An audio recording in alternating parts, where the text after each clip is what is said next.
Welcome to Grab Load. I'm Anthony, and Nvidia is getting ready to launch new graphics cards.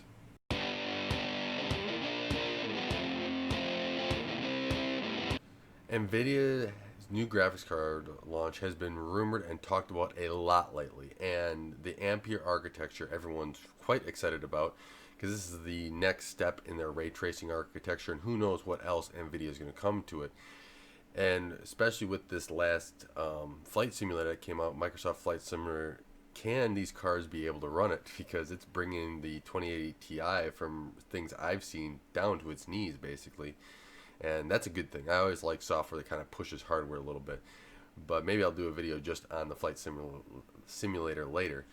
Let's focus a little bit more on Ampere and what some of the things I expect, some of the things that we're hearing, and are we excited about it? And yes, I am excited about it. Now, even though the prices may be out of reach for me, um, some of them rumored are like $1,400 for the high end, and that's not something I'm going to be able to pay for a graphics card.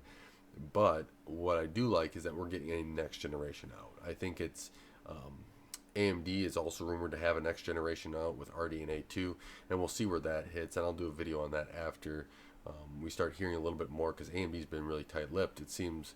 And Nvidia is usually the tight-lipped company where they don't let anything out. And here it's been kind of, hey, things out here and there. I know Moore's Law is dead. You have Cortex.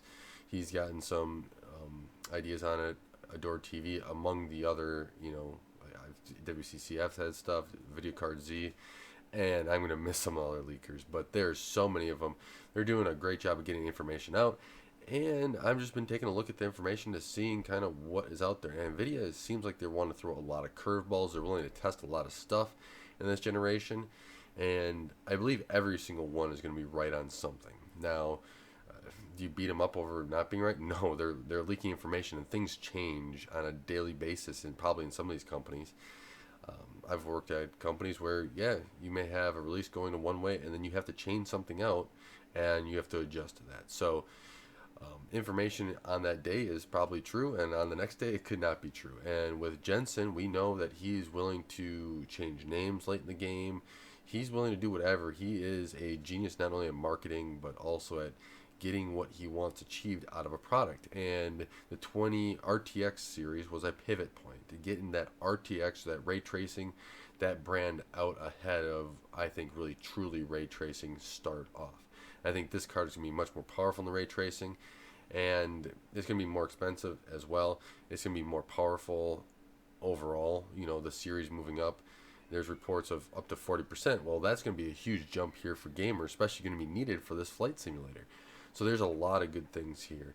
And I think one of the biggest things is that as we take the step into, let's go to 4K gaming. I like the game in 4K, and let's do it without turning down settings. I think that's going to be the next step here that Jensen's going to try to achieve with ray tracing.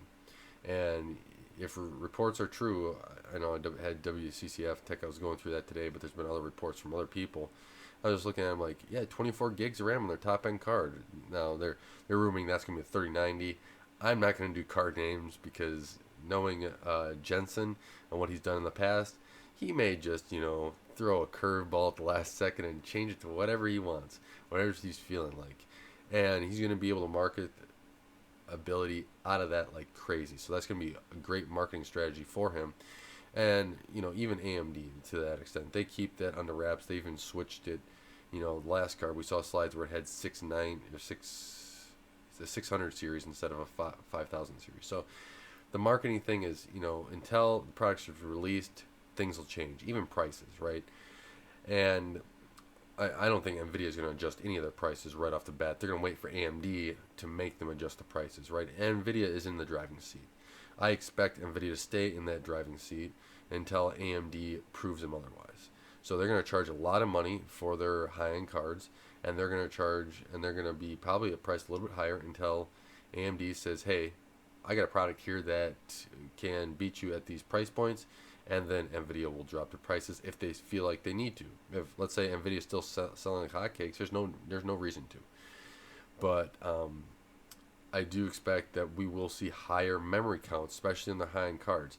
Now, if they have a 24 gig and the rumor is like a 12 gig or something between them, Later on, I expect there to be a difference in to split the difference. So I expect like an 18 gig or something like that later on in this. I'm also very interested. We saw that picture of the image of their high-end card. I'm I believe it was people are saying the 3090, but that had that unique fan design. And with chips getting smaller, different manufacturing process, etc., or using maybe the backup PCB like Cortex did for additional co-processor. Well, does that change how you cool? And rethinking about cooling is, I like that, right? It's a new engineering aspect of it, and it's saying how do we best cool these cards? How do we best make them the most performance for the users? And there's been a learning experience, right? Companies have done this before. They looked at it and they've created hot and loud cards. Well, what Nvidia it seems like they're trying to do is, I mean, if it's a triple slot, this is insane. It's going to be a really big card, but looking at different ideas to try to help the cooling and maybe even airflow in your computer case. Maybe taking a look at that overall airflow to try to help that out to get the circulating air out of the case and get more cool air intake into the case through better means. That's just some of my thoughts on maybe how the engineering is going through this time. They've had a little bit more time to work on the card, right? They have been in the driver's seat, so let's take some of that R&D and put that forth in an effort to really design a better cooling card. And I we're not hearing too much from, well, a little bit from AIBs, but AIBs are leaky, right? So that's why a lot of there's a Foundry Edition or like an AMD's own specific card at first that are all the same design, because as soon as you give it to an AIB, it gets out and it gets leaked out. So Nvidia is going to keep that kind of close to their chest. AMD really is this time, and there's going to be final adjustments, and depending upon who they're working with, what kind of contracts or agreements they already have with them, it may differ a little bit here. So some of the things that go through my mind is I expect a very high-end card. I expect Nvidia to push this card to the max. There's been rumors out there that it could be close to 350 400 watt card with a 12 pin PCI, basically power source on it. So that's going to be a little bit interesting here, that new power port as well. And NVIDIA is trying to make things, I think the 12 pin is to be more compact than 2/8. And so that's one benefit for them as well, is to have that compactness and how they're designing it. I believe that all these little changes are basically because of the design of the card and what NVIDIA is trying to achieve with it. And each little thing is trying to get another ounce of performance out of it, another ounce of cooling out of it, just so that they have the ability to show it off and to keep the high end. They do not want to relinquish the high end. And at this point, it almost seems like they want to put it so, yeah, they understand that RDNA 2 may be quite powerful. They see some of the console stuff out. They saw some of the hot chips of the Microsoft Xbox stuff, and they're looking at this saying, oh my gosh, we got to make sure that we're on top of this. Now, I think that they also have something in the back of their head, too. Intel's been talking a lot of all these things. Likes to make sure that we get out ahead of Intel and show them that Intel, if you're going to compete in this arena, in the gaming graphics, now Raja knows this as well, because he worked in AMD, and he's got that history in the gaming side. You're going to have to bring your A game. Otherwise, we will continue to push forward. And NVIDIA seems like they are pushing forward. Now, comes with higher prices, right? So that's the one side effect. But just going through this, I really see this as an opportunity for NVIDIA to say we are holding that high end and we will continue to move forward with it. And I'm excited to see where they land on this. Now, I think they're also coming out with this product a little bit ahead of AMD because they need to. They need to have that, front end part of AMD so that they can sell it out, because they don't really know too much about RDNA 2. And they're ready to go.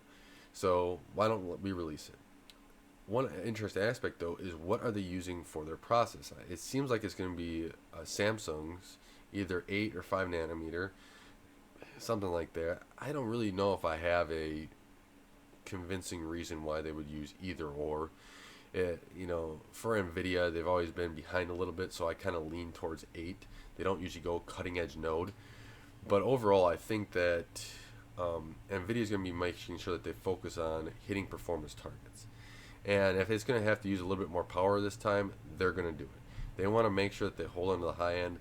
And that's really one of my biggest thoughts of this, is that power usage doesn't really matter too much to them. And overall, I've had hot cards use a lot of power. It doesn't really bother me. I just, more care about how well it performs overall. Now, if it gets too loud, that is annoying, right? It can be, but then you can tune stuff, and maybe, who knows, maybe you might get a great chip, be able to tune it better, and go with that. And we don't know where Nvidia is sitting now with their, boosting mechanisms or tuning. Who knows? Maybe it's going to go like the way CPUs are going, and overclocking is going to be a thing of, it's not something that you really do anymore, because the GPU is able to clock better and understand what its limits are, rather than you having to test and guess and tweak and continue to use, and then all of a sudden you get the full power. And I kind of like that model, right? I want to jump into the computer and play the game. I want to jump into the computer and use it, not spend all my time tweaking and figuring out what the best specs are each time, or when I first get a new product.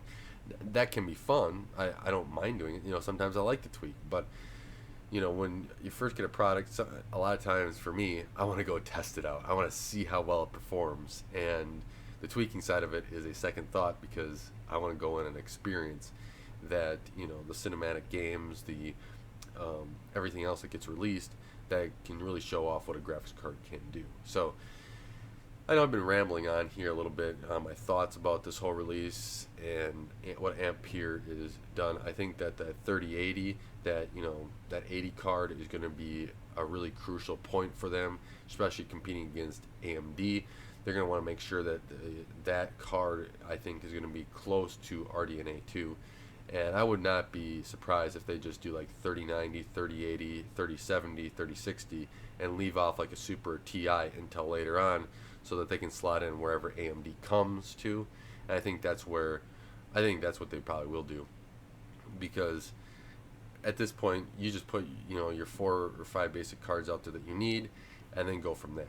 Put out 50, 60, 70, 80, 90.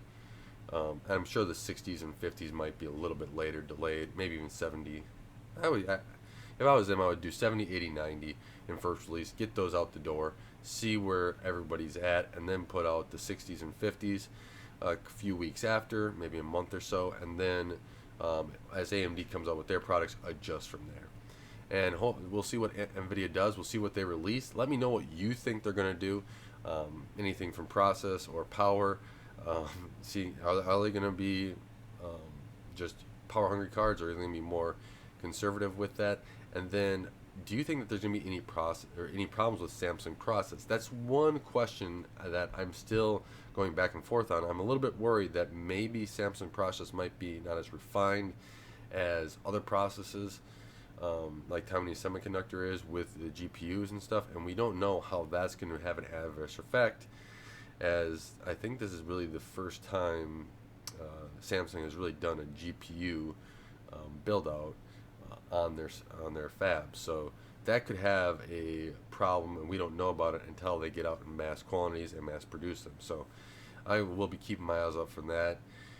Samsung has had a history of doing a pretty good job in the mobile side, so we'll see how it all goes out. But leave your comments below. I love reading them and responding to them as well, and having that conversation down there. And I do want to thank you guys for watching. Thank you for taking the time to help Gray Overload and helping this channel grow. I really appreciate it. You guys have done a great job at helping out this channel.